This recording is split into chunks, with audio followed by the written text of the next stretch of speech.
Bonjour à tous, je suis Mickaël Raymond, entrepreneur et auteur de fiction, et je vous souhaite la bienvenue dans Double Vie, un podcast qui tend le micro aux voix de l'imaginaire, autrices, auteurs, scénaristes, dessinatrices, celles et ceux qui créent des univers de fiction. Aujourd'hui, j'accueille Emmanuel Chasselière. Emmanuel est une personnalité à la fois discrète et incontournable dans la communauté de l'imaginaire en France. Il est le cofondateur du site Elbakin qui traite de l'actualité de la fantasy, et peut-être avez-vous déjà lu sa prose sans le savoir puisqu'il est, de métier, traducteur de romans de fantasy et de romans jeunesse. Comme si cela ne suffisait pas, c'est également un auteur prolifique, nouvelliste et romancier qui passe avec une aisance déconcertante d'un genre à l'autre. Bonjour Emmanuel, bienvenue. Bonjour, merci pour l'invitation. Merci, c'est un grand plaisir. Alors là, j'ai cité un peu quelques-unes de tes nombreuses activités. C'est vrai que ça fait. On se demande où est-ce que tu trouves tout ce temps pour écrire, pour traduire, pour animer le site Elbakin. Est-ce que t'as un secret d'organisation? T'es hyper carré? Non, en fait c'est marrant parce que c'est typiquement le genre de question qui me fait un peu culpabiliser parce que on me le dit assez souvent en fait. Enfin pour les gens qui suivent un peu justement l'actualité du genre. On me dit souvent vraiment je sais pas comment tu fais ou justement tu dois être vraiment très bien organisé, et moi au quotidien j'ai l'impression d'être tout sauf organisé en fait, et tout sauf j'ai plus l'impression de courir après le temps justement que d'être vraiment le maître de mon planning. C'est vrai que j'essaye de tout faire, et une par une, ça fait le listing des activités peut sembler j'allais dire impressionnant, mais ça pourrait être vu comme un peu prétentieux, en tout cas conséquent. Et mais c'est vrai que finalement quand je suis plongé dedans, moi j'ai plus l'impression d'être, pas tous les jours, mais parfois d'être un peu dans une une barque qui fuit, et puis il faut combler un peu les fuites comme on peut, pour arriver à poursuivre, pour que l'embarcation poursuive sa route. Mais j'ai plus cette sensation-là d'être un peu oppressé que d'arriver super bien à maîtriser mon emploi du temps. Ouais, tout me semble normal, alors tout va bien. Moi, ça me rassure aussi. J'ai vu que tu postais, sur le site Elbakin, tu postais parfois très tard, quoi. Donc, je crois que t'attendais notamment la sortie du trailer de Rings of Power, donc t'as posté tout de suite après. Ouais, alors là, ça m'a rappelé justement mes jeunes années, parce que disons que ça faisait longtemps que je faisais plus ça. Mais là, de toute façon, effectivement, pour cette occasion-là, j'avais prévu de me lever tôt. Alors je me suis dit un peu plus, un peu moins. C'est vrai qu'au moins c'était fait de bonne heure, et je pouvais me dire que ma journée, j'avais plus à m'en soucier, c'était fait. Mais c'est vrai que ça, c'était une caractéristique souvent à l'époque justement de la première, de la trilogie de Peter Jackson. Là, c'est vrai que j'étais encore en plein dans mes études, et on est moins regardant sur ses heures de sommeil, on va dire.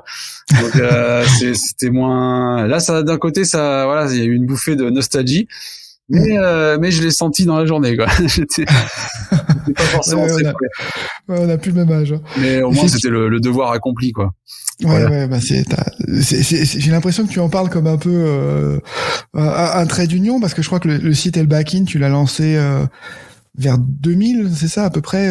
C'est ça, oui. C'était au moment de la trilogie à peu près, à peu de choses près, un peu, peut-être pas les premiers épisodes, mais le deuxième peut-être. Non, si. En fait, on était encore. On avait commencé déjà, on s'était rencontrés avec mes camarades, donc Raphaël et Jean-François, on s'était rencontrés courant 99. Et c'est vrai que au départ on devait se retrouver dans la même guilde du Seigneur des Anneaux online, qui a mis des années à sortir après la création du site. Donc là aussi les délais et les retards, ça arrive.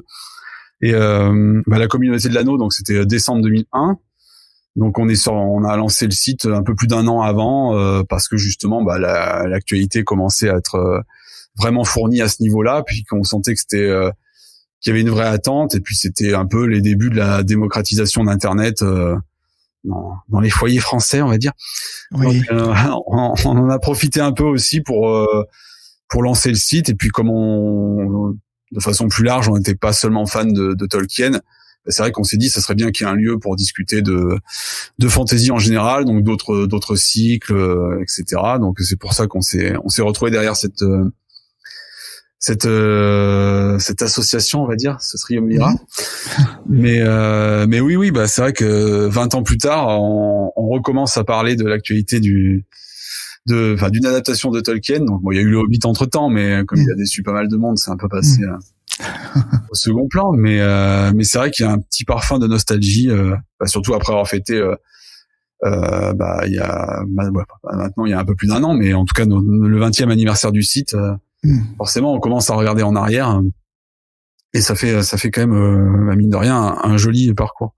Oui, c'est vrai que là, plus de 20 ans maintenant, c'est un gros morceau de l'histoire d'Internet à l'échelle du web, c'est énorme, quoi. Donc, c'est un beau parcours. Alors, ce qui impressionne, donc déjà, vous avez tenu dans la durée, donc 20 ans d'Elbakin, c'est beau.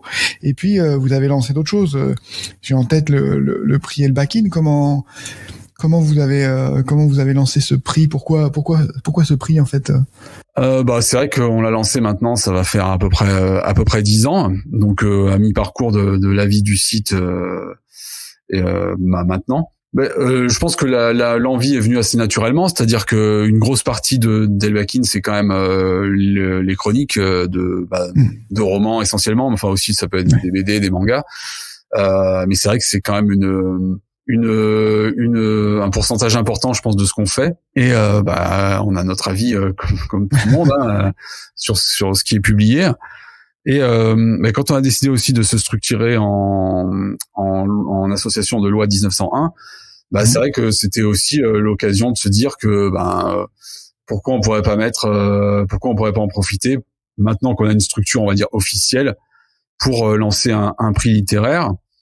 Et il y en avait déjà à l'époque, bien sûr, mais les Imaginales, le Grand Prix d'Imaginaire était déjà, mais c'était pas, j'ai pas l'impression qu'il y en avait tant que ça, et puis vraiment, on va dire, réservé à la fantaisie pure et dure. Enfin, les Imaginales, si, même s'ils ont tendance à élargir un peu la cible, mais on s'était dit qu'il y avait encore la place pour un prix remis avant tout par des lectrices et des lecteurs. Voilà. Et on s'était dit que c'était une façon de prolonger un peu l'activité du site, mais comme ce qu'on fait dans le statut associatif, c'est-à-dire avec un pied dans le peut-être plus concret, dans le réel, avec du coup un trophée, une remise des prix, enfin à l'époque, parce que maintenant c'est vrai que les remises de prix c'est pas trop le moment, mais voilà, c'était une envie simplement de quelque part de faire partager un peu nos coups de cœur de façon, on va dire, peut-être moins confidentielle. Ok, c'est bien, c'est le prolongement de la partie critique, revue sur le site, en fait. C'est un peu une espèce de bilan presque de l'année aussi. Il y a de ça, c'est sûr, même si on a une période d'éligibilité un peu étrange qui est née en fait des circonstances de la première édition. Et c'est vrai qu'on n'a jamais changé ça, donc on se retrouve avec des livres éligibles du 1er juin d'une année au 31 mai de l'autre. Alors du coup, on est un peu à cheval sur l'année calendaire, mais bon, pour l'instant, ça handicape pas le prix, je trouve. Donc c'est une petite originalité. Pourquoi pas, c'est ça. Faut connaître et appliquer la règle, et puis voilà, c'est ça. Ça fonctionne. Bon, très bien. Tu as un pied dans le podcast aussi, puisque Elbakin, c'est ça. Il y a le podcast d'Elbakin, et puis avec un peu conversationnel, et puis il y a aussi, c'est comme ça que j'ai connu Elbakin, parce que vous produisez aussi le podcast Procrastination, donc sur l'écriture, donc. Oui, c'est ça. Pour le coup, Procrastination, c'est un projet que on n'a pas grand chose à s'attribuer, c'est Lionel Davout qui est venu nous trouver, donc le mérite lui en revient à lui, et puis à Estelle Faye ou Mélanie Fazi ou Laurent Jeunefort, ça dépend de l'équipe. Mais oui, le podcast, c'est pareil, c'est quelque chose qui est né avec finalement avec même chose que pour le prix, avec l'essor, on va dire, du côté de la dimension associative d'Elbakin. c'est pareil, hein, une fois qu'on a un statut associatif, c'est quand même plus facile pour gérer des fonds, donc acheter du matériel, tout ce qui est justement micro et tout ce qui concerne l'enregistrement. Et c'est vrai que déjà à l'époque, nous on s'était dit que le podcast pourrait être un support intéressant à explorer et exploiter, je vais y arriver. Mais et du coup, c'est vrai que ça s'est développé. Bon là, on a un peu ralenti. C'est vrai que l'année 2021 a été assez compliquée de ce côté-là parce que finalement, on s'était dit, on était presque plus à cheval quand il fallait se retrouver tous les mois sur Paris, mais en personne. On arrivait parfois plus facilement à planifier un rendez-vous que finalement en distanciel, comme on dit, chacun de notre côté. Mais c'est pas toujours plus simple à organiser. Donc on va essayer de retrouver un peu le rythme parce que ça nous manque aussi. Et puis c'est quelque chose qu'on apprécie et puis qui peut toucher des gens qui vont pas forcément passer au quotidien sur le site, voir ce qui s'est passé de jour en jour, mais qui peuvent nous retrouver le temps d'un rendez-vous un peu plus soit mensuel, soit trimestriel dans le pire des cas, mais voilà, c'est quelque chose qui me plaisait beaucoup aussi. Et puis c'est l'occasion moi j'aime bien aussi parce que ça me permet de placer quelques traits d'humour, donc autant que d'autres en profitent, mais oui, j'aime bien l'exercice, oui. Ouais, mais c'est vrai que c'était innovant parce que vous l'avez lancé, je crois, vers 2010-2011 et c'était un moment où le podcast n'était pas du tout aussi à la mode que ça ne l'est aujourd'hui, quoi. Là, ça a explosé, ça s'est répandu, là, voilà. On l'a lancé presque trop tôt et puis c'est quand ça explose que nous on ralentit la cadence, donc c'est un mauvais calcul, mais après on choisit pas toujours. Ça va revenir.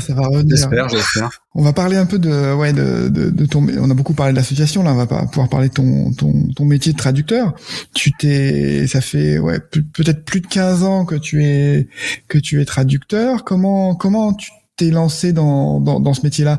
J'ai l'impression que c'est venu par passion, comme El Bakin, en fait, que tu t'es laissé boosté par ton enthousiasme. Oui, effectivement, oui, je trouve que c'est un constat assez juste. À la base, moi, j'ai fait des études d'histoire, donc ça n'avait strictement rien à voir avec la traduction, parce que à la base, j'aimais bien l'histoire, mais c'est vrai que quand on fait des études d'histoire, si on veut pas s'orienter vers en tant que prof notamment, il y a pas forcément énormément de débouchés, et je rêvais pas non plus d'une carrière, on va dire, universitaire dans ce domaine. Puis là aussi, les places sont pas forcément évidentes.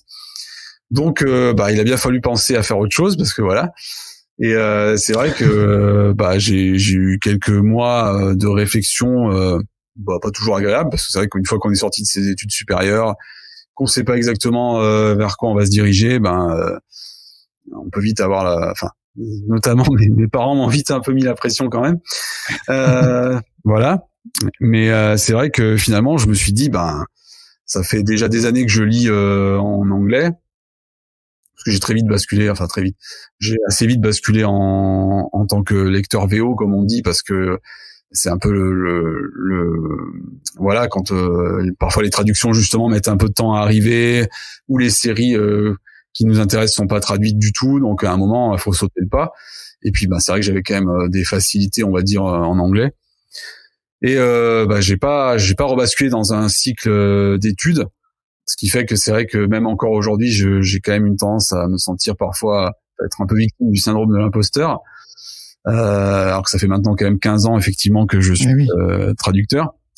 Donc je me suis un peu renseigné. J'ai sollicité des essais, notamment chez Brajlon à l'époque. Donc là, on doit être en 2005, quelque chose comme ça. J'avais passé un test sur 2 chapitres et on m'avait répondu assez rapidement que le test était concluant, mais qu'ils avaient rien à me proposer pour l'instant. Donc ma foi, c'était déjà encourageant, mais même si ça se concrétisait pas tout de suite. Et puis en fait, il s'est passé encore quelques mois où là j'ai cherché aussi à passer d'autres essais, etc. Mais sans déboucher, on va dire. Et quelques mois après, Brajlon m'a recontacté Alors ils avaient dû garder mon essai sous le coude à un moment ou un autre, je sais pas. Et ils m'ont recontacté en me disant que ils avaient besoin éventuellement de mes services si moi j'étais disponible pour à l'époque c'était le tome 2 du cycle du Régiment perdu. Alors ça s'est arrêté au tome 5 je crois en français. Donc on suit des soldats du Nord dans la guerre de sécession qui passent par le triangle des Bermudes et qui arrivent dans un univers où il y a des espèces d'orques et dans une espèce de Russie parallèle. Enfin voilà, c'est oui dit comme ça paraît un peu étrange, mais c'était une fantaisie militaire on va dire. Et le traducteur qui avait fait le premier, qui s'était occupé du premier tome, puisque d'ordinaire, une fois qu'on est lancé dans une série, si on fait le premier tome, on fait tous les autres par souci de quand même de continuité, et d'unité de. Il était pas. Alors j'ai jamais trop su s'il était plus disponible ou s'il leur avait fait faux bon. Toujours est-il que moi j'ai dit oui, j'allais pas rater cette occasion. Et voilà, ça s'est plutôt bien passé. Bon, je me rappelle que ma deadline était au 1er janvier. Donc je crois que cette année-là, je crois que j'ai passé des fêtes de fin d'année, on va dire très studieuses. Je me revois encore le 31 décembre, là pour le coup, il n'y avait pas eu de réveillon, le 31 décembre à 22h en train de relire encore des pages. Surtout quand c'est la première traduction, forcément on est quand même vraiment sur les charbons ardents.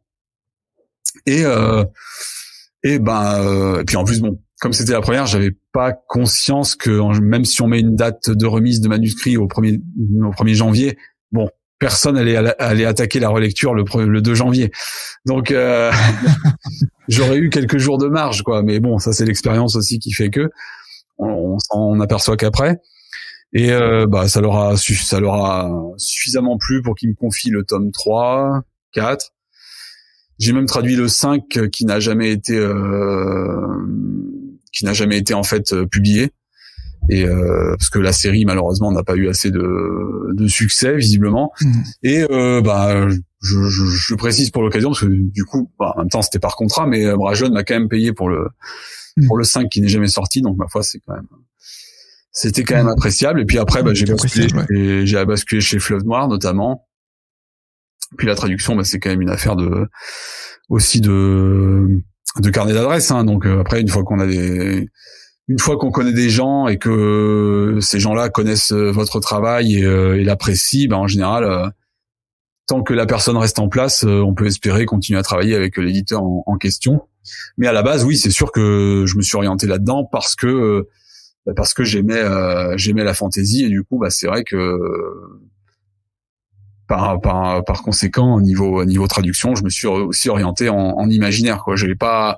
J'aurais peut-être élargi la cible plus tard, mais j'ai pas cherché surtout à un moment quand j'avais rien, on va dire, sur mon CV dans ce domaine, j'allais pas chercher dans le domaine de la littérature générale, voilà. Je me suis concentré sur ce que je connaissais. Non, c'est très bien. Mais du coup, tu parlais du syndrome de l'imposteur, t'as quand même traduit des grands auteurs, quoi, des grands noms de la fantasy, donc il y a quand même une certaine reconnaissance qui vient de là aussi, quand même, si. Oui, avec le temps, c'est vrai que forcément ça a tendance à s'estomper. Mais finalement, la traduction, c'est quand même un univers assez particulier parce que j'ai envie de dire finalement que chaque texte c'est un nouveau départ, c'est un nouveau jugement entre guillemets. Et puis surtout en imaginaire, c'est quand même un milieu assez petit, donc je sais pas, peut-être que en littérature blanche, les traducteurs ont jamais d'écho, on va dire, sur leur travail, tellement la production est vaste. Mais c'est vrai qu'en imaginaire, il y a aussi beaucoup de concurrence et pas tant on dit toujours qu'il y a de plus en plus de parutions, mais finalement c'est aussi beaucoup d'auteurs francophones ou français ou d'autrices. Donc en traduction pure, il n'y a pas tellement eu d'explosion, je trouve, des titres. Ou alors faut vraiment élargir au young adult. Mais autrement finalement il y a beaucoup c'est un métier où tout le monde est ami entre guillemets, mais tout le monde est concurrent aussi. Donc à un moment moi j'ai des collègues, on va dire, qui m'ont déjà dépanné, qui m'ont déjà dit tiens, chez machin ils cherchent du monde, etc. Mais en même temps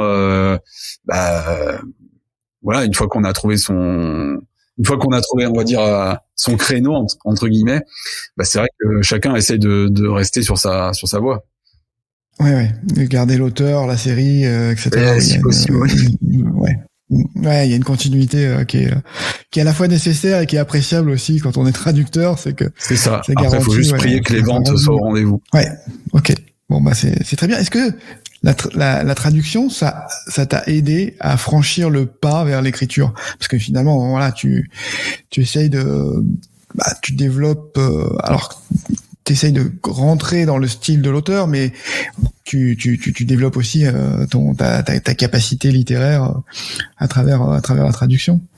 En fait, il y a de ça, mais c'est vrai qu'au départ, la traduction, ça a été aussi un moyen détourné, effectivement, de me rapprocher de l'écriture, parce que au départ, moi, j'ai toujours inventé des histoires, on va dire. Et quand j'étais même plus jeune, enfin au collège, j'ai noirci des classeurs entiers techniquement mon premier roman, on peut dire que je l'ai écrit genre à 13-14 ans, mais c'est resté dans un classeur. Mais c'est vrai qu'après la découverte du Seigneur des Anneaux et de Dune, que j'avais découvert la même année en 5e, ça m'a un peu, mon horizon brusquement s'est vraiment élargi. Et j'ai découvert des trucs, des perspectives, on va dire, auxquelles j'avais pas forcément pensé. Mais même avant, moi j'avais beaucoup, quand j'étais plus petit, les Tom Sawyer, Neil Solgerson, voilà, c'est des choses qui me faisaient déjà rêver, on va dire. Et puis après, j'ai vaguement ambitionné, justement quand j'étais au moment de mes études supérieures, d'écrire un peu, mais j'arrivais pas à trouver d'histoire qui me tentait. Je me rappelle, j'avais même participé à une vieille anthologie c'était pas la collection Interstice, chez Calman Levy, quand ils avaient lancé leur collection imaginaire. Okay. Et il y avait eu, je crois, une anthologie dragon, sur les dragons, et j'avais tenté ma chance, mais bon voilà, sans plus. Et du coup, à un moment, je m'étais dit, la traduction, finalement, c'est les histoires des autres qu'on transmet, mais quelque part, je m'étais dit, si finalement l'écriture c'est pas pour toi, au moins la traduction, ça s'en rapproche un petit peu. Et c'est aussi pour ça que je m'étais orienté là-dedans. J'avoue, c'était une espèce de voie de garage ou de roue de secours, je sais pas quelle expression serait la plus appropriée, parce que je veux pas donner l'impression de dénigrer la traduction, hein. C'était pas non plus par dépit, mais c'est vrai qu'il y a de ça. Et puis après, c'était aussi une bonne excuse, parce que la traduction, c'est une activité techniquement, un métier techniquement à plein temps. Forcément, quand on travaille à plein temps sur quelque chose, c'est facile de se dire de toute façon l'écriture, de toute façon t'as pas le temps. Mets ça de côté, tant pis, t'as une bonne excuse, tu traduis, t'as un roman à rendre pour le tel jour du mois, vite. Voilà, donc pendant quelques années, la traduction, ça a aussi été une bonne excuse pour mettre de côté tout ce qui concernait l'écriture. Ok. Je vois que tu citais l'anthologie Dragon, donc je crois que c'est Estelle Faye qui m'en avait parlé. Il y avait Hugo Bellagamba qui avait été dedans aussi. Mais j'ai vu, alors en regardant tout ce que tu avais écrit en nouvelles, parce que t'as écrit beaucoup de nouvelles, que t'es dans un recueil, une anthologie draconesse. Donc tu as pris ta revanche sur les dragons et tu as rejoint une autre anthologie qui parle de dragons. C'est vrai. En plus, c'était pour l'anecdote, j'avais c'est pas du tout la même version, mais j'avais un peu l'idée de base était la même que celle que j'avais utilisée pour l'anthologie Calman Levy, donc comme quoi j'avais pu revenir à cette ambiance-là. Ouais, faut recycler les idées. Parfois. Hein. Comment ça s'est passé ton début dans l'écriture? Est-ce que t'as commencé par des nouvelles? Est-ce que t'as attaqué directement par ton premier roman? Comment tu t'es lancé là-dedans? Non, mais j'ai attaqué par le roman, effectivement. Au niveau format, je m'étais dit. En fait, c'est quand j'ai eu 30 ans. Justement, j'en suis revenu à me dire, mais quand même, l'écriture à la base, c'est bien, c'est quelque chose, enfin c'est un exercice que j'aimais bien et voilà, et bah 30 ans c'est quand même un anniversaire marquant. Enfin voilà, donc c'est un compte rond. Donc je m'étais dit est-ce que quand même tu pourrais pas essayer vraiment, puisque finalement j'avais jamais vraiment essayé, je m'étais jamais consacré je pense avec toute l'attention et le temps qu'il faut accorder à cette activité. Et du coup, bah c'est vrai que je me suis un peu senti obligé presque de retenter la chose. Et là, je me suis adressé à Simon Pinel, moi, donc de chez Argile maintenant, mais qui était aux éditions Critiques à l'époque, donc mon éditeur sur mes 2 romans chez Critique. Et je lui ai un peu parlé de ça. Je lui ai dit bon, est-ce que tu aurais pas des conseils à me donner, etc. Et en fait c'est lui qui m'avait dit bah écoute, écris 5 synopsis, ce qui est déjà pas mal. Et puis si tu veux, je t'aide à choisir vers lequel tu devrais t'orienter, ou en discutant pour savoir lequel toi te parle le plus, parce que surtout quand c'est pour on va dire un premier roman, bah il vaut mieux être motivé par ce qu'on écrit, parce que si dès le départ justement on te dit je vais écrire dans tel registre parce que c'est ce qui se vend le mieux par exemple en ce moment, ou si c'est ce qui marche le mieux, ça veut pas dire qu'on va aller au bout juste parce que ça serait peut-être potentiellement on va dire un truc qui aurait des chances de se vendre.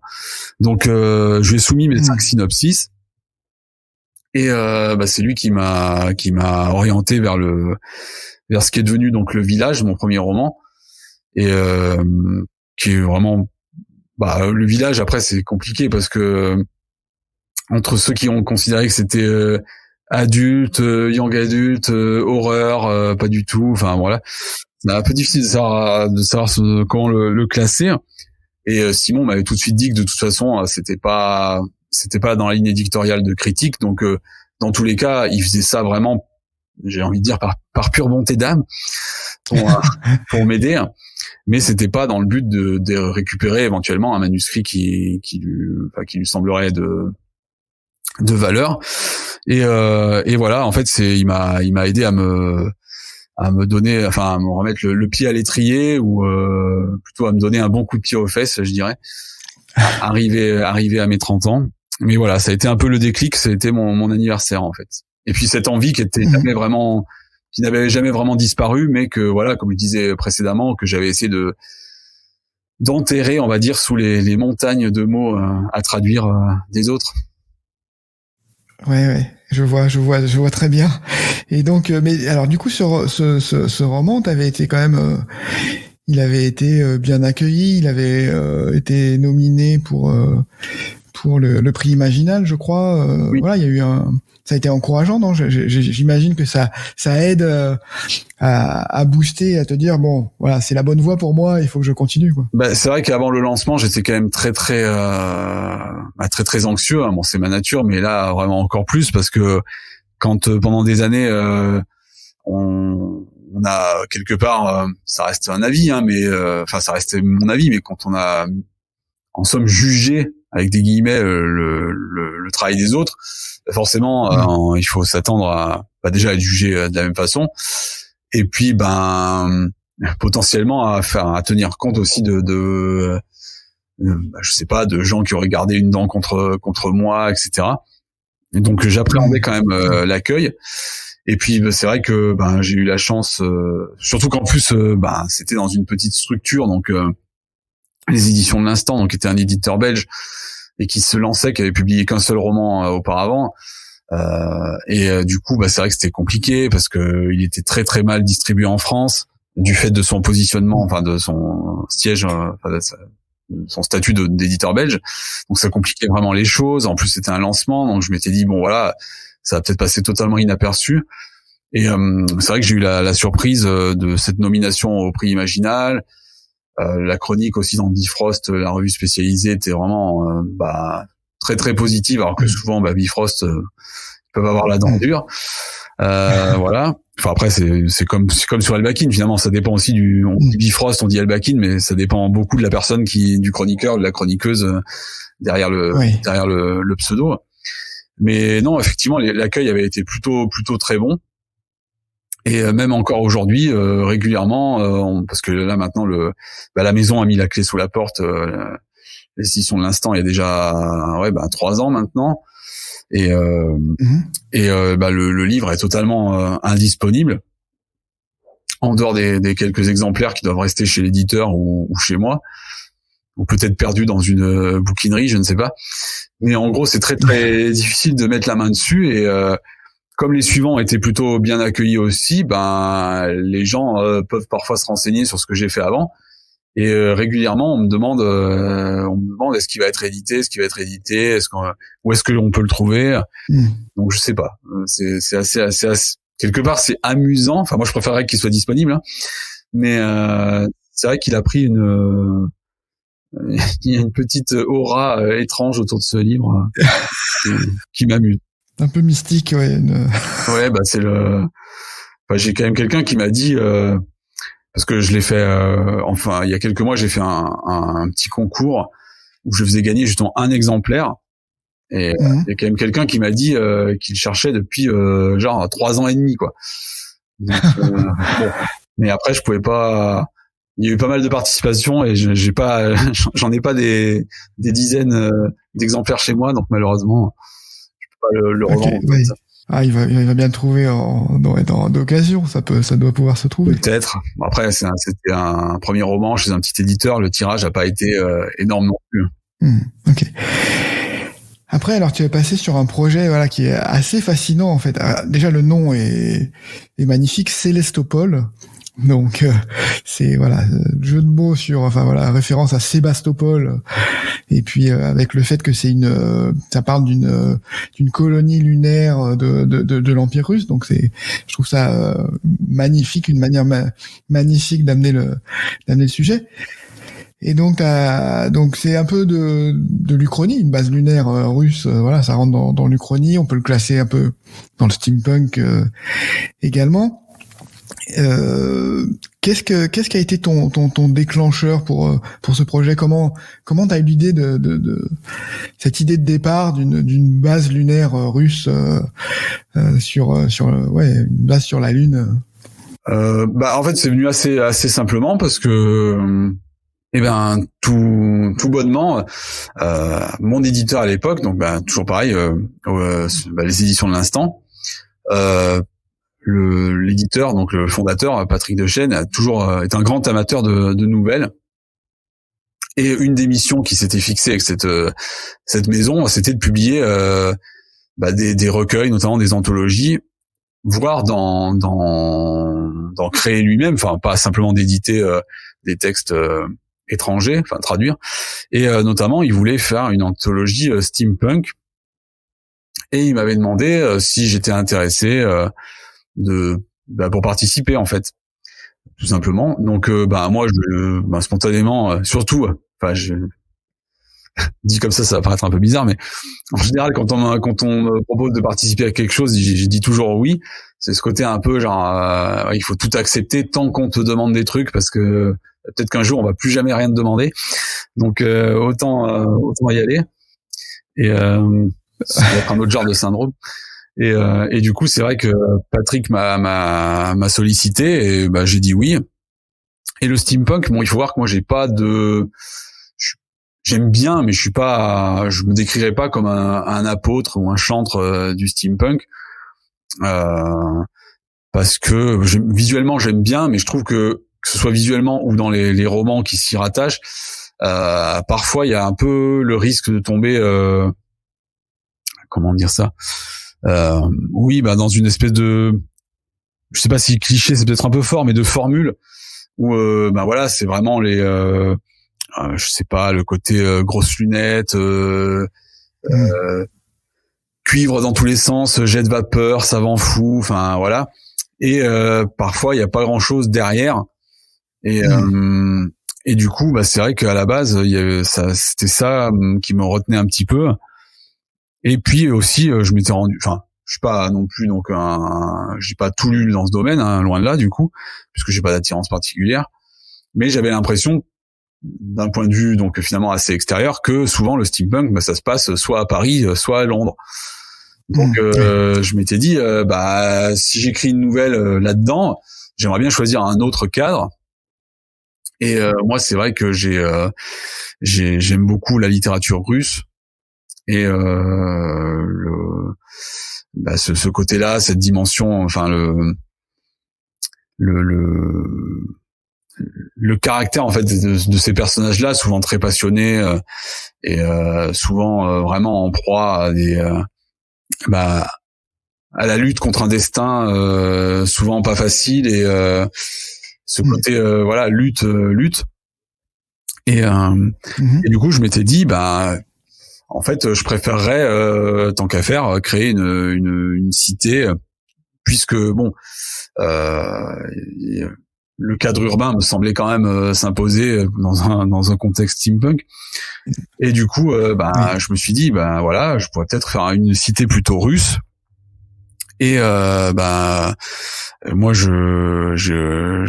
finalement j'ai aussi, enfin, la SF à l'ancienne, pareil, me fait pas forcément rêver, dans le sens où parfois j'ai peur que les gens voient ça comme peut-être un peu poussiéreux, mais n'empêche, c'est quelque chose, les Ray Bradbury, tout ça qui justement excellait souvent dans la nouvelle, avec des histoires très fortes en peu de pages. Et du coup, c'est vrai que je m'étais dit, sans tomber dans le merveilleux scientifique, ça serait peut-être pas mal d'essayer de trouver un cadre encore plus original que simplement changer de pays. Et dans ce cas-là, passer de la Terre à la Lune, c'est le cas de le dire. Et voilà. Et après, la nouvelle a énormément plu à Patrick.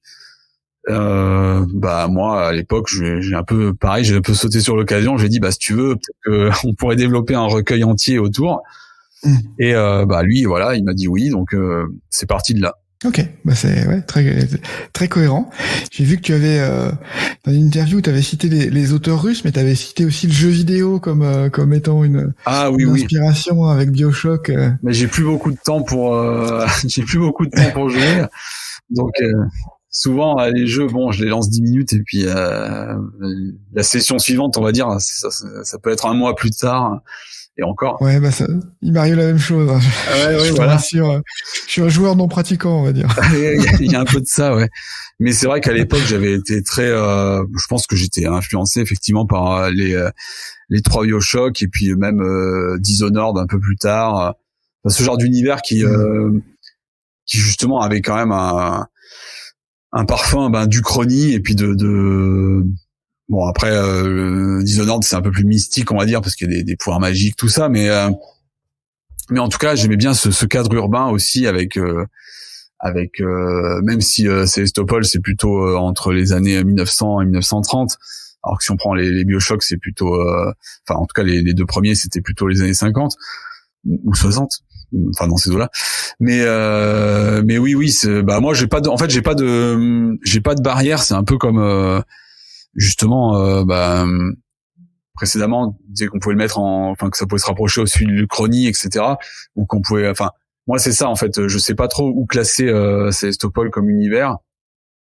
Là, L'Homme sans nom pour 1922 l'a mis dans sa collection science-fiction, mais pour moi c'est autant SF que fantasy, que même que steampunk si on voulait en faire un genre littéraire à part, que fantastique, voilà. Et du coup, c'est pareil dans mes influences, j'ai pas de barrière, je lis beaucoup, ça reste on va dire mon support de prédilection, mais après je mets pas d'échelle de valeur entre littérature, cinéma, jeux vidéo. Donc s'il y a un truc qui m'inspire, quel que soit le support d'origine, moi ça me va, je mets pas de barrière à ce niveau-là. Ok, c'est intéressant. Tu mentionnais effectivement qu'il y a une suite à ce premier recueil d'histoire, donc c'est Sélestopol 1922, donc qui est paru l'année dernière, oui, 2021, ça. Voilà, mais entre-temps, t'as fait beaucoup d'autres choses. Alors, j'ai vu que, quand même, en 2018, t'as eu une année ultra productive puisque t'as sorti un roman jeunesse, Poussière de fantômes, et il y a un gros roman de fantasy, en fait, donc l'Empire du Léopard. Donc, c'était des choses que t'avais avant, ou t'as développé ces deux histoires en parallèle? Un peu des deux. En fait, c'est vraiment un concours de circonstances, hein. C'est aussi ça que parfois, c'est un peu comme sur l'activité, on dirait que je suis une pile électrique qui n'arrête jamais, mais c'est pareil avec parfois les calendriers des éditeurs, hein, surtout qui se concertent pas du tout entre eux. Voilà, le titre avec Scrineo, déjà il était beaucoup plus court, hein, donc c'est plus rapide techniquement, mais en fait c'était un roman qu'on développait avec Scrineo depuis déjà bien 2 ans, je pense. Donc en fait ça c'était 2-3 ans. Donc il s'est trouvé que finalement il est sorti 1 mois après le roman chez Critique, mais il aurait pu sortir 6 mois avant, 1 an après. Voilà, ça s'est trouvé un peu par hasard, quoi. Et j'avoue que gérer 2 lancements de romans à 1 mois d'écart, c'est pas forcément l'idéal. Ouais, c'est pas idéal. Non, bah. Ok. J'ai vu que ce roman, je me suis demandé, ça se situait à Montréal. Est-ce que j'ai cru voir, mais je suis pas sûr est-ce que t'as vécu là-bas? Est-ce que tu connais bien le cadre? Est-ce que c'est pour ça que tu l'as basé là-bas, ou comment ça s'est passé, ce cadre? Ben, en fait, j'ai vécu 3 ans et demi au Québec. Mm-hmm. Alors j'habitais pas à Montréal, j'habitais à Québec même, donc la capitale. Mm-hmm. Mais je suis allé assez souvent à Montréal. Mais c'est vrai que c'est pas là que j'habitais au quotidien. Et moi j'ai beaucoup aimé ces années-là. J'avais suivi ma compagne qui était en post-doctorat à l'université Laval, donc de Québec. Mm. Et moi c'est l'avantage quand on est traducteur ou auteur, c'est que on peut suivre facilement son conjoint ou sa conjointe, vu qu'on peut travailler à peu près de n'importe où. Mmh, ouais. Donc voilà. Enfin là, bon, après c'est voilà, faut aussi pouvoir rentrer sur le territoire, tout ça, faut être sur le permis de travail de la conjointe ou du conjoint en question. Mais bref, j'avais pu la suivre. Et c'est vrai que j'ai beaucoup aimé ces années-là parce que c'est le Québec, je trouve c'est assez évidemment, on peut considérer que c'est pas vraiment des paysans puisque on parle le français aussi, mais mine de rien, il y a vraiment ce côté Amérique. Et plus à Montréal peut-être qu'à Québec, qui fait vraiment, qui a un côté plus ville européenne. À Montréal, il y a vraiment le côté les grands immeubles, les buildings, tout ça. Mais j'ai adoré ces années-là, et c'est vrai que du coup, pour ce qui est de Poussière Fantôme, c'est vrai que c'était assez marrant parce que tout simplement on avait fait une visite des rues hantées de Québec, et je m'étais dit tout simplement et du coup les guides racontaient à tel endroit il y a eu il s'est passé telle chose, notamment le bourreau de la ville, etc. Et voilà, donc on faisait le tour de lieux assez censés être hantés à Québec. Et je m'étais dit en cours de visite, ça serait marrant que le guide puisse réellement communiquer avec les fantômes, qui du coup existeraient vraiment, voilà, etc. Et c'est vraiment né de là en fait. Donc okay. Comme quoi parfois c'est vraiment, il en faut vraiment peu, mais c'est vraiment un concours de circonstances. Et donc oui, après j'ai un peu joué, hein. Il y a certains lieux qui dans le roman sont pas forcément géographiquement à la distance que moi j'indique, mais c'est une petite entorse que quelqu'un qui n'habite pas à Montréal ne devrait pas percevoir. Donc je me suis dit, je peux m'autoriser ça. Mais oui, j'y ai vécu 3 ans. Mais c'est le privilège d'auteur, hein, parce que après j'ai discuté avec d'autres auteurs qui me disaient oui, non mais on met les lieux, voilà, j'ai eu besoin d'un hôpital psychiatrique, j'ai mis un hôpital psychiatrique à tel endroit, ça n'existe pas, mais bon, c'est pas grave, ça m'arrange. Oui, il y a de ça, hein, c'est vrai. Voilà, et puis donc le roman que tu as sorti alors en même temps, donc par ce concours de circonstances, là c'est voilà de la fantaisie historique, et qui est plutôt dans un univers, enfin qui s'inspire plus de l'Amérique du Sud. Donc c'est assez original pour de la fantasy. Je sais pas si j'avais jamais vu en tout cas de ce genre d'inspiration. Et là t'as pas vécu quand même en Amérique du Sud. Non, je suis allé en vacances au Costa Rica, mais ça va être un peu juste pour pouvoir me baser là-dessus et justifier. Non, mais en fait c'est assez avec le recul je l'explique assez simplement. C'est vrai que mes premiers ouvrages, du coup les deux premiers, que ce soit Le Village ou Sélestopol, c'est pas de la fantaisie, on va dire, dans tous les cas, peu importe où on les place, on peut pas les classer, on va dire, en fantaisie notamment épique, ou disons le genre de fantaisie que j'ai beaucoup lu ou que j'ai beaucoup chroniqué sur Elbakin. Et c'est vrai que du coup, quand je me suis aussi relancé dans l'écriture, oui, j'aurais pu le dire plus précédemment, mais ça marchera bien ici aussi.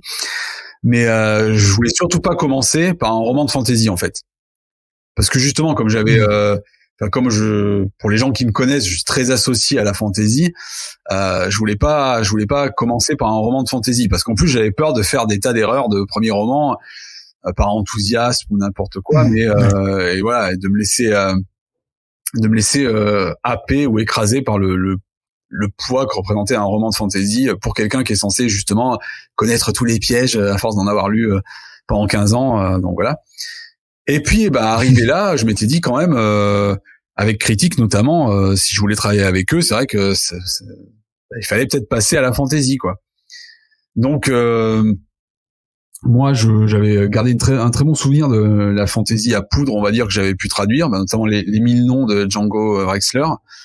Donc là, je sais que du côté des éditions Léa, on réédite ce mois-ci les Poudres Mages de Brian McClellan. Mais moi personnellement, ayant lu les deux, je trouve que les 1000 noms, c'est supérieur. Mais ça n'engage que moi. Mais en tout cas, si quelqu'un veut le rééditer, ma traduction est disponible. Hein, j'en profite.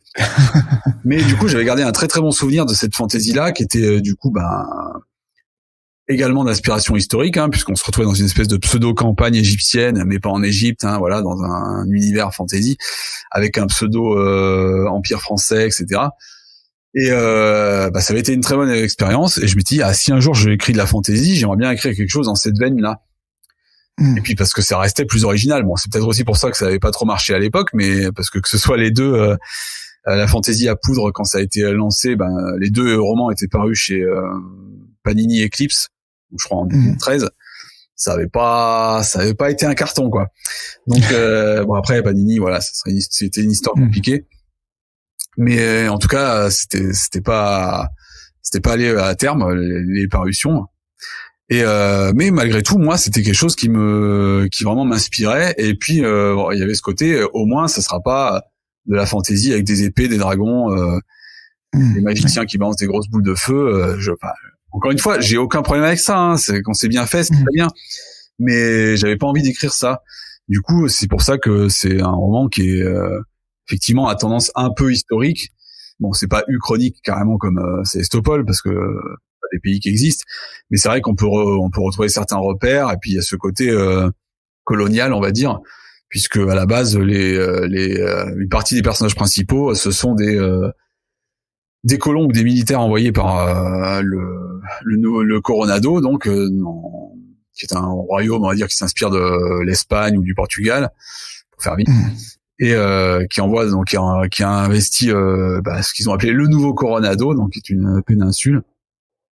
Et c'est vrai qu'on suit là-bas le Cérès, qui est la colonelle qui gère les troupes sur place pour maintenir la paix. Et voilà, on est dans un contexte effectivement, on va dire pas fin, mais oui si, celui-là c'est seconde moitié, on va dire, du 19e siècle, pour faire un parallèle avec nous. Donc effectivement, il y a des armes à feu, il y a le début du train, ce genre de choses. Voilà. Et après, il y a aussi ce côté Amérique du Sud, Amérique centrale, parce que là, c'est mon côté peut-être historien malgré tout, mais qui ressort. Mais j'avais envie, voilà, d'inscrire ça dans un cadre là aussi différent de l'Europe, quoi. Enfin, ou des cadres d'inspiration européenne. Ouais, donc très très très original. Et du coup, t'as fait donc ça s'appelle l'Empire du Léopard, et tu as fait dans le même univers non pas une suite puisque c'est des romans indépendants, oui. Mais tu as quand même prolongé l'univers avec La Piste des Cendres, qui est sorti en 2020. Donc oui, c'est ça, qui est sorti chez Critique, 3 semaines avant le premier confinement. Donc on était tous très contents. Ouais, pas bon pour Non, là, surtout le premier confinement, ce qui a quand même été le plus radical. Hein. Donc c'est sûr que là, ça tombait mal parce que en plus, pareil, le roman a été plutôt bien accueilli.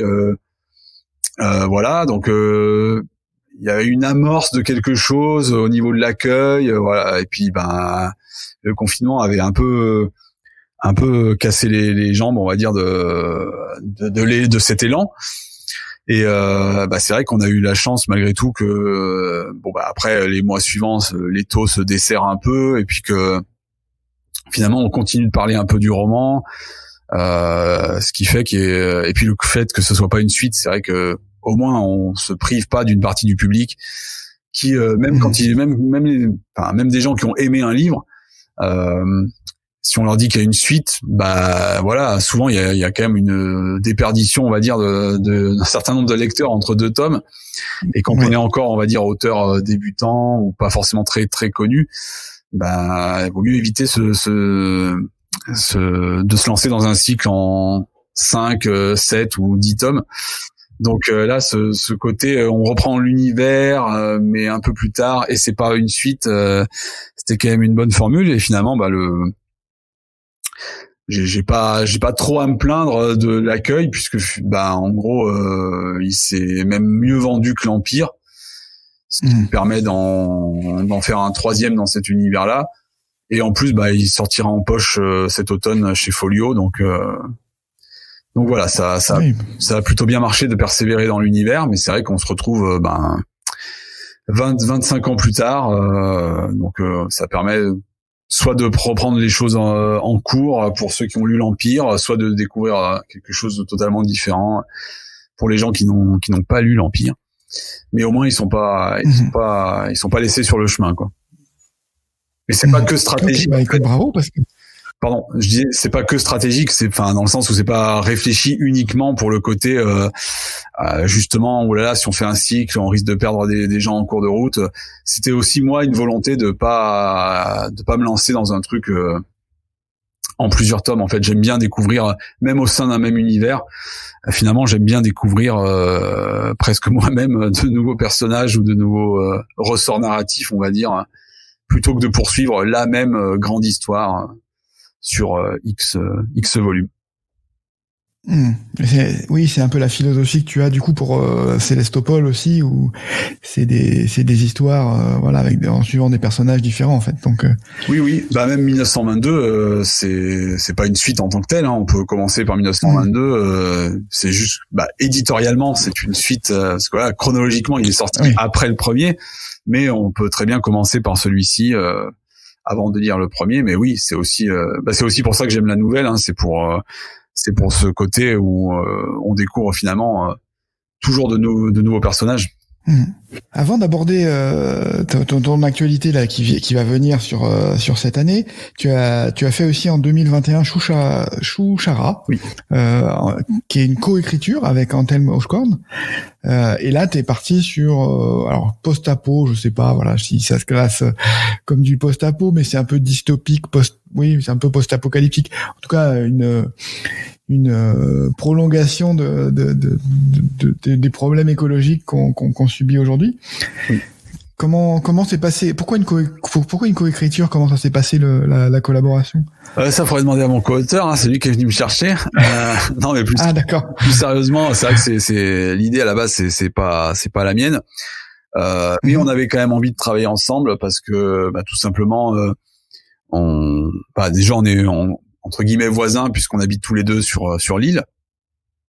Donc c'est on va dire que parmi les autrices ou les auteurs français d'imaginaire ou francophones, c'est Anselme, c'est un de ceux que je vois le plus parce que forcément on n'est pas très loin, mais on a tout de suite bien accroché et puis on apprécie aussi chacun ce que l'autre écrit. Donc c'est vrai qu'il est venu me trouver avec cette idée, est-ce qu'on pourrait pas faire est-ce que ça te dirait de travailler sur un roman à deux? Donc moi, j'étais partant, mais c'est vrai que je lui ai quand même laissé les rênes, puisque l'idée de base est de lui, le cadre est de lui. Enfin, c'est quand même lui qui était à la baguette, on va dire, pour organiser l'histoire. Et c'est vrai qu'on est là pour le coup, on est ni dans une utopie ni rien, enfin une uchronie ni rien. On est vraiment, c'est le futur de notre monde, tel qu'on l'a vu. Donc on est quand même encore plus ancré, on va dire, dans le réel. Et mais c'est vrai que ça a été une collaboration. On est toujours amis, mais c'est vrai que forcément travailler à deux, c'est différent, parce que on n'est pas toujours maître de ses envies, on va dire, ou de ses. On peut avoir une intuition, et puis si l'autre est pas très chaud, il vaut mieux essayer de trouver une autre voie, on va dire. Et puis on est deux fois plus, j'ai envie de dire, soumis aux aléas de la vie, aux surprises de la vie. C'est vrai que pendant l'écriture, Anselme est devenu papa. C'était pas forcément prévu à ce moment-là. Et du coup, ça a un peu bousculé les choses, parce que s'occuper d'un bébé, ça prend beaucoup de temps. Donc oui, je me suis parfois retrouvé à gérer beaucoup de choses dans la phase d'écriture. Après, il était convenu de toute façon que lui, il travaille plus justement la conception de l'histoire ou des personnages. Enfin, j'ai aussi apporté mon regard. Mais c'est vrai que lui, il était plus dans la préparation, on va dire, et de base, c'était censé être moi qui m'occupe plus de l'écriture proprement dite. Ce qui s'est vérifié du coup avec la naissance de son fils, parce que même s'il avait voulu en faire plus, là il pouvait pas, quoi. C'était pour le coup, il était pieds et poings liés. Mais c'est vrai que c'était une expérience assez originale. Et mais pas du tout. Au tout départ, au tout début, pareil, on a hésité entre plusieurs idées. Et je me rappelle qu'on avait notamment parlé on avait envisagé aussi peut-être une histoire d'enquête dans une école de magie façon Le Prestige. Donc finalement, ça n'a absolument aucun rapport. Mais on est parti très très loin. Mais on a même traversé la Méditerranée pour le coup. Mais c'est vrai que voilà, c'était une expérience assez particulière, assez singulière, et voilà. Et même au niveau de l'accueil, c'est vrai que le roman a pu surprendre, je pense. Et même j'ai l'impression que certaines personnes n'ont pas trop su. Enfin, pourtant, Scrinéo a bien dit que c'était à partir de 15 ans. Mais c'est vrai que c'est un roman qui, mine de rien, est assez dur, parce que on traite notamment de la question des réfugiés climatiques, notamment. Donc voilà, traverser la Méditerranée, c'est pas vraiment un voyage d'agrément. Donc c'est vrai qu'il peut y avoir certaines scènes assez dures. On est quand même dans un monde également où le dérèglement climatique est bien plus accentué que maintenant. Donc la survie des personnages est quand même assez certains personnages survivent, on est vraiment dans la survie. Donc voilà, peut-être qu'au niveau du ton, il est un peu trop dur pour certains, mais en même temps, on s'est dit que c'était pas un sujet où on pouvait être vraiment trop, où on pouvait vraiment trop détourner les yeux ou fermer la porte dès que les choses deviennent un peu trop dures, hein, qu'il fallait l'aborder de front. Après, c'était notre choix, voilà, mais moi je regrette pas cette expérience. Mais c'est vrai que c'est beaucoup plus c'est vraiment oui, c'est très différent de quand on écrit tout seul, par définition. Ouais, il y a moins de liberté, il y a pas et puis il y a un rythme qui est imposé, qui doit se caler sur celui de l'autre auteur aussi. Ouais, c'est ça. C'est ça. Faut arriver à trouver, on va dire, l'harmonie. Ok. On va terminer par tes projets. Donc on a déjà évoqué le troisième volume, la troisième histoire dans l'univers de l'Empire du Léopard et de la Piste des Cendres. Je crois que tu as un autre projet avec Argile cette fois, qui s'appelle Ilmis. Est-ce que tu peux en dire 2 mots, même si c'est encore oui, non, un peu secret, mais bon, est-ce qu'il y a des choses que tu peux partager? Oui, bien sûr. Eh ben, en fait, donc là, on est vraiment dans j'allais dire une fantaisie historique, mais le roman est quand même plus, je pense, historique que fantaisie. Donc un peu à la Guy Gabriel Kay, sauf que Kay, c'est pareil, souvent c'est quand même des univers qui rappellent notre histoire, mais sans vraiment que ce soit les mêmes noms, etc. Là, moi, j'ai vraiment choisi de m'inscrire dans un contexte, oui, vraiment carrément dans le prolongement de notre histoire. C'est un roman qui a pour héroïne la femme, l'épouse d'Hannibal Barca, donc Hannibal de Carthage, hein, donc les éléphants, les Alpes, tout ça, la deuxième guerre punique. Et en fait, je cherchais un roman, j'avais envie de retrouver une héroïne en fait, parce que j'avais beaucoup aimé alors je sais pas pourquoi, mais de façon générale, je me sens plus à l'aise quand j'écris des personnages féminins. Je saurais pas expliquer pourquoi, mais en général, je préfère humainement mes personnages féminins, et notamment Cérès dans l'Empire. Et du coup, j'avais envie de retrouver ça, puisque dans la piste, je suis parti sur un personnage principal qui était peut-être plus proche de un personnage à la Robin Hobb, donc à la Fitz. Enfin, moins en plein mais c'était quand même un peu l'idée. Et du coup, là, j'avais envie de... Puis pour 1922, on bascule de nouvelle en nouvelle de personnage à un autre, donc c'est encore différent. Et déjà, dans Shushara, on suit avant tout une héroïne. Et mais là, j'avais envie de retrouver ça. Et donc, moi, j'ai toujours beaucoup aimé j'ai toujours beaucoup aimé l'histoire de Carthage. Ce côté cité qui a défié Rome et qui a failli la faire tomber. Mais après, je voulais pas me lancer dans une réécriture, par exemple, justement du parcours d'Hannibal. Alors, il y a beaucoup moins de romans sur Hannibal que sur Alexandre le Grand, par exemple. Mais n'empêche, ça reste une figure très très connue. Et même si j'aime bien même si pour le coup ça aurait été l'occasion d'écrire plein de batailles épiques, je me suis dit est-ce que c'est vraiment ce dont j'ai envie? Donc je me suis un peu penché encore plus sur son histoire, et c'est vrai que j'ai découvert un personnage que je connaissais pas, qui est donc Emils, qui est une princesse, on va dire indigène, d'Ibérie, donc l'Espagne, et qu'il a épousée par alliance.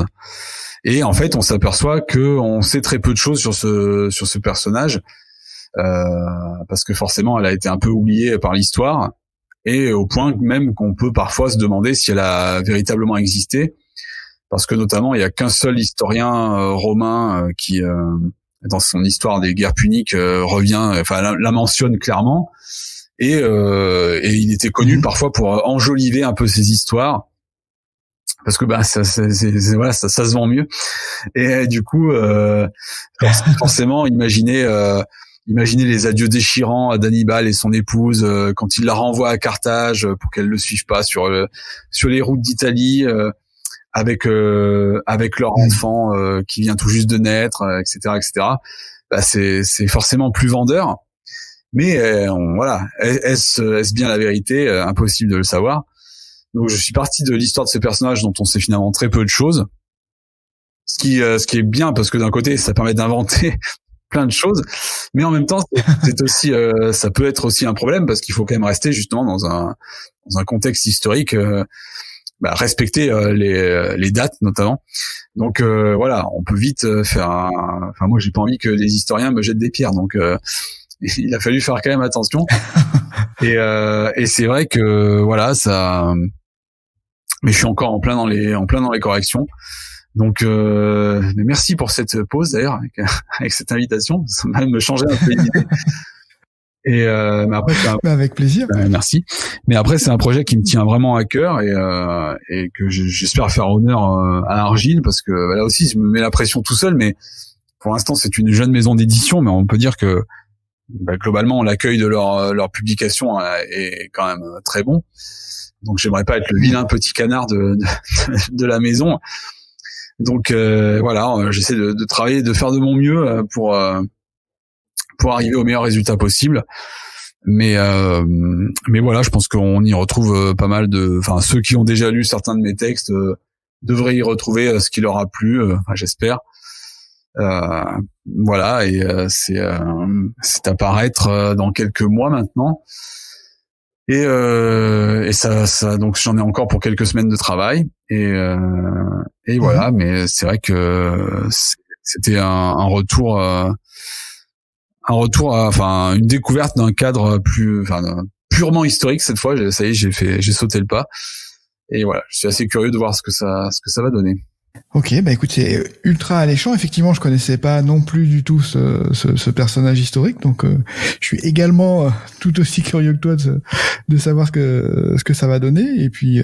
Mais en fait, comme tu dis, il y a pas grand monde qui connaît le personnage et quelque part, c'est aussi une inquiétude pour moi parce que justement, ça peut être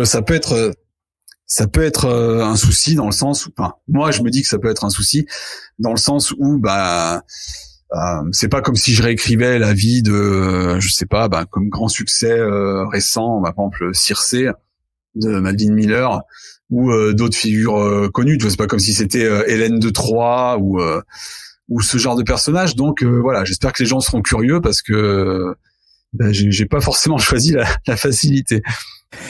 Mais écoute, merci. Je crois qu'on a fait le tour de ton actualité, et de ton histoire aussi, donc qui était très riche. Donc, écoute, je vais te souhaiter un magnifique lancement pour Ilmis chez Argile, et puis un très bon lancement aussi pour le 3e tome dans la série de l'Empire et de la Piste des Cendres. Merci encore. Hein. C'était vraiment un plaisir de t'accueillir sur le podcast. C'est moi. À très bientôt, et puis poursuivre ton actualité, et puis voilà, peut-être se croiser sur des salons en réel. Avec plaisir. Si je devrais participer à quelques salons normalement notamment entre les légendes ou Grès Imaginaires ou les Imaginales. Normalement, je sais pas encore à 100%. Et puis sinon je suis en général sur les réseaux pour celles et ceux qui voudraient me suivre, on va dire de façon plus assidue. Donc n'hésitez pas, moi tous les retours m'intéressent. Ok, je mettrai les liens pour les réseaux et puis dans le descriptif du podcast, et puis donc merci encore pour ton temps, et puis à très bientôt. À très bientôt et encore merci. Merci.